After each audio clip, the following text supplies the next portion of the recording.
my album's a kind of straight jazz, hip-hop cross. There is no blues or folk, you know what I mean? It's just a straight jazz, hip-hop album, man.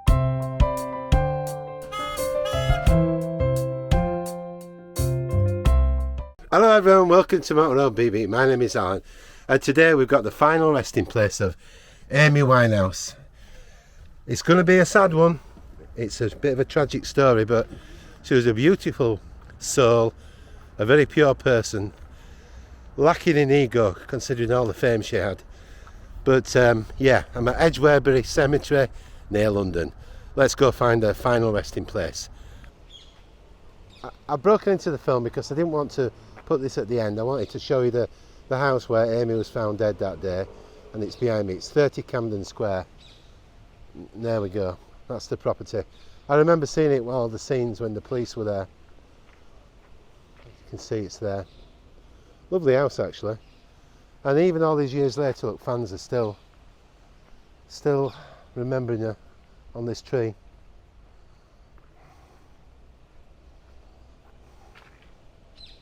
It's very sweet, isn't it?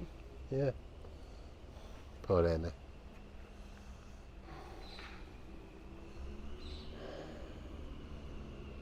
I remember seeing the scenes where the police turned up, obviously to bring the body out. I think it sold at one point for 3.2 million, but that's the house.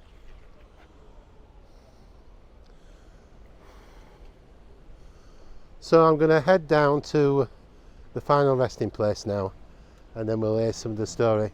She was a beautiful talent, a lovely soul, very unegotistical. Amy Winehouse really didn't have any big aspirations when she was young. She wanted to be a roller skater waitress. She really did want to do that, and the music came around luckily for her, I guess, you know.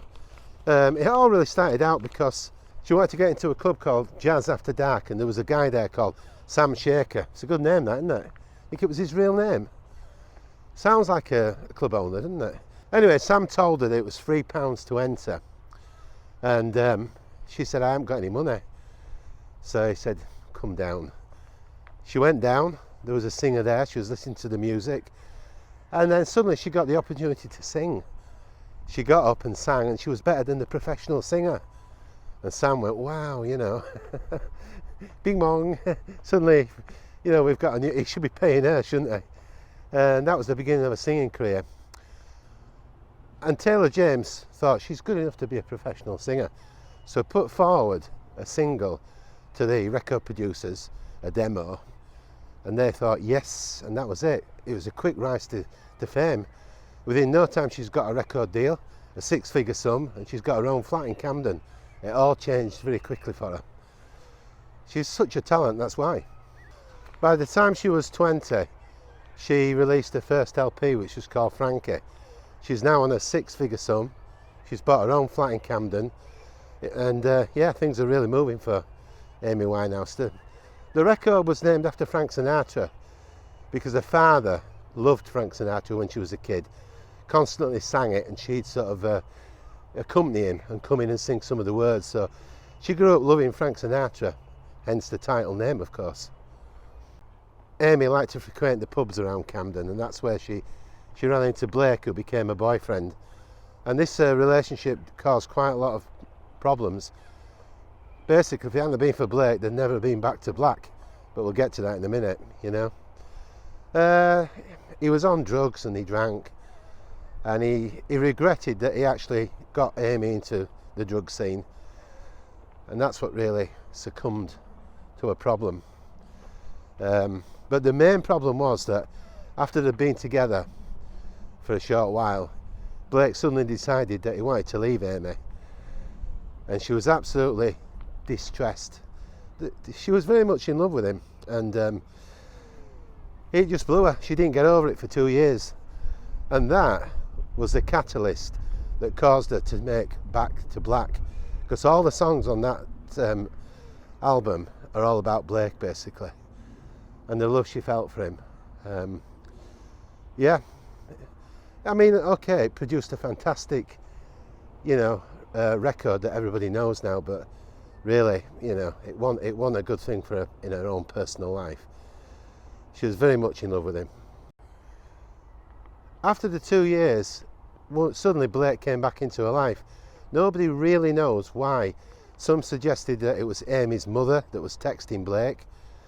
Others suggested that Blake had no money, and of course Amy was now a rich woman. She's a multi-million selling artist. So nobody really knows the answer. Maybe it was a combination of the two.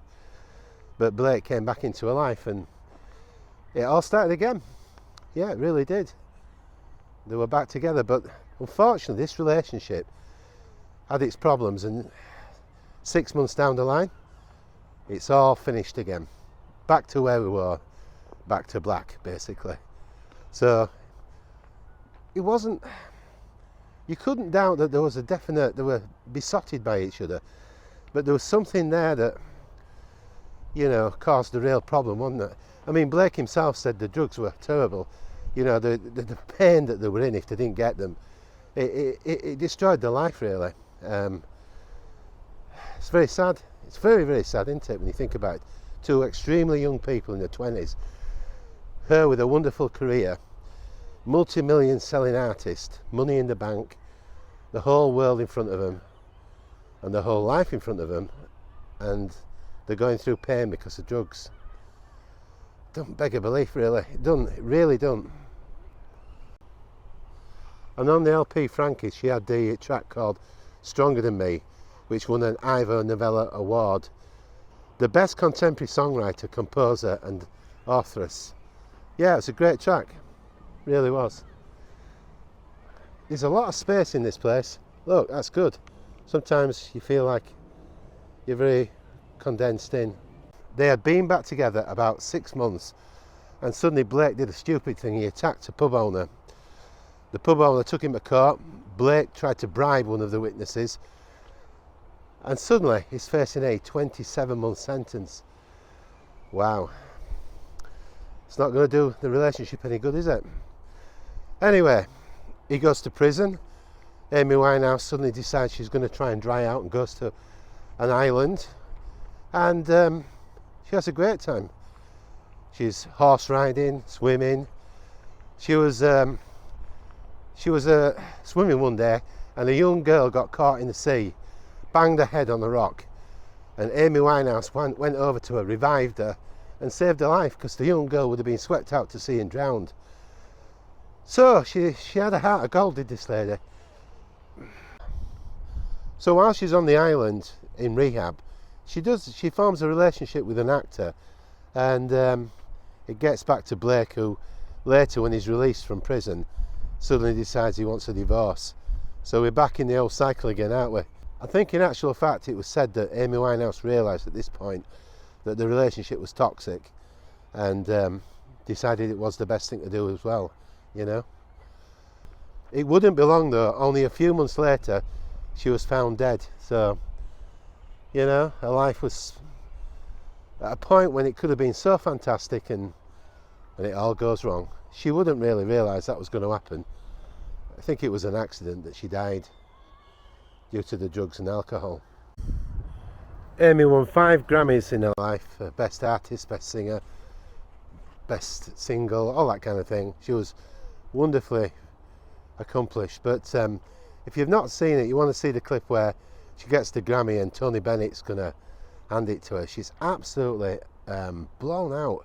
She can't believe it, It just shows you the modesty of the woman. She didn't think she was really going to win it at all, It's a beautiful clip. If you've not seen it, watch it back on YouTube. It's worth seeing. And the Grammy goes to Amy Winehouse.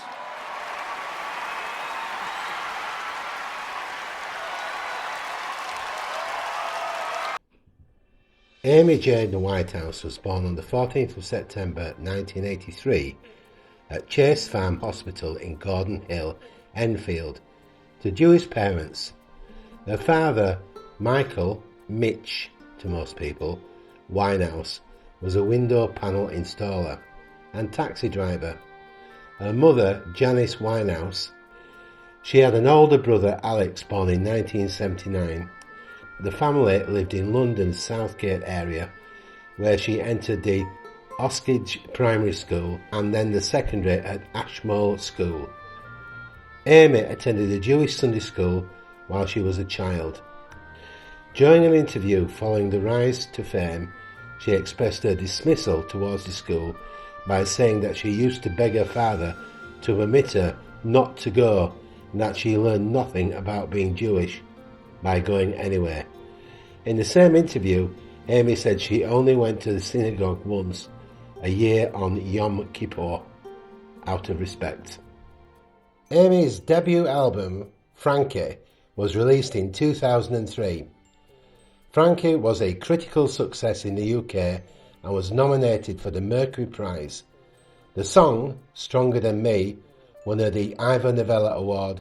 Amy released her follow-up album, Back to Black, in 2006, which went on to become an international success and one of the best albums in UK history.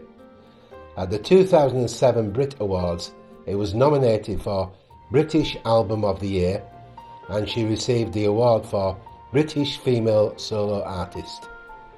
The song, Rehab, won her a second Ivor Novello Award. At the 50th Grammy Awards in 2008, she won 5 awards, tying the then record for the most wins by a female artist in a single night, and became the first British woman to win 5 Grammys, including 3 of the General Field Big Four Grammy Awards: Best New Artist, Record of the Year and Song of the Year for Rehab, as well as Best Pop Vocal Album. Leading up to Amy Winehouse's sad death, her bodyguard said she had arrived at her residence 3 days before her death and felt she had been somewhat intoxicated. He observed moderate drinking over the next few days and said she'd been laughing and listening to music and watching TV. At 2 a.m. on the day of her death. At 10 a.m. British summertime on July the 23rd, 2011, he observed her lying in bed and tried, unsuccessfully, to rouse her. This did not raise much suspicion because she usually slept in late, after a night out. According to the bodyguard, shortly after 3 p.m. he checked again and observed her lying in the same position as before, leading to further checks, which he concluded that she was not breathing and had no pulse. 2 ambulances reached Winehouse's home in Camden, London. Amy was pronounced dead at the scene. Shortly afterwards, the Metropolitan Police confirmed she had died. Her death at the age of 27 prompted media comparisons to other musicians' deaths at the same age. Okay, we're coming up to it now. I can see the gravestone of Amy, and even after all these years, there's absolutely stacks of flowers there. So I'm going to spin it around so you can come in with me. Here it is on the left, coming up. Very nice, it's lovely. Got a little picture of a songbird. There we go.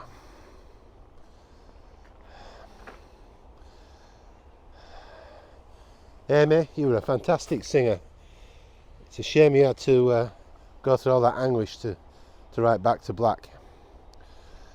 Yeah, let's put the pedal down there. Let's read the headstone. I'll come down. Lovely flowers. In loving memory of Cynthia Levy, 21st of October 1927 to the 5th of May 2006, and their beloved granddaughter Amy Jade Winehouse, 14th of September 1983 to the 23rd of July 2011. Forever in the hearts of their devoted family, Mitch, Jane, Janice, Richard, Melody, Elliot, Alex, Reva. And it says there, Percy, Samantha, Michelle, Alison, Wally, Betty, Murray, Maxine, Ronnie, Shelley, Renee, Andrew, Reg Briggs, Neville Anthony, Grandad, Chris Taylor, Naomi Jevin, Katrina Chantelli, Violet Ray, Mark Salam, Leon Michel, Jessica, Dale, Zalon, Adi. I love the little songbird, don't you? There, look. I like the colour as well, pink. It's lovely. Look at all the stones.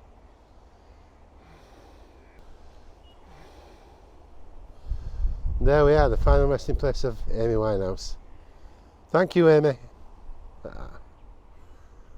It's a tragic one again. I mean, I don't have to say it. She had all her life in front of her. Everybody can see that, and not just the fact she was, you know, phenomenally successful with lots of money, but she just had a pure heart, and she was not an egotistical lady. She was a lovely person, and if she'd have had the right loving relationship, she'd have had a family and all those things, and she'd have just had a great life, wouldn't she? Maybe assisted slightly by the the stardom that she had, but at the end of the day, the basic things in life, the family you've got, the friends you've got, the relationships you've got, they smash all the other things into the ground, don't they? Fame and a massive bank balance don't really help a great deal if you've not got the main things, which are your family and your friends. Anyway, don't forget to subscribe and ding the bell, because all the videos are free. That's if you want, and you won't miss any then. I'd love to see you with the comments, because the thumbs up and the comments are fantastic. I love reading them. I read them every single day, and I get to know a lot of people, and you can all chat with each other on the comments and get to know each other, and it's like a little family, isn't it, on the YouTube channel. It's great, it really is. I love it. I couldn't do without it now, to be honest. I love it that much. So take care, everyone. Have a great day wherever you are. From me, Motor on Beep Beep. Bye from me, Alan. See ya.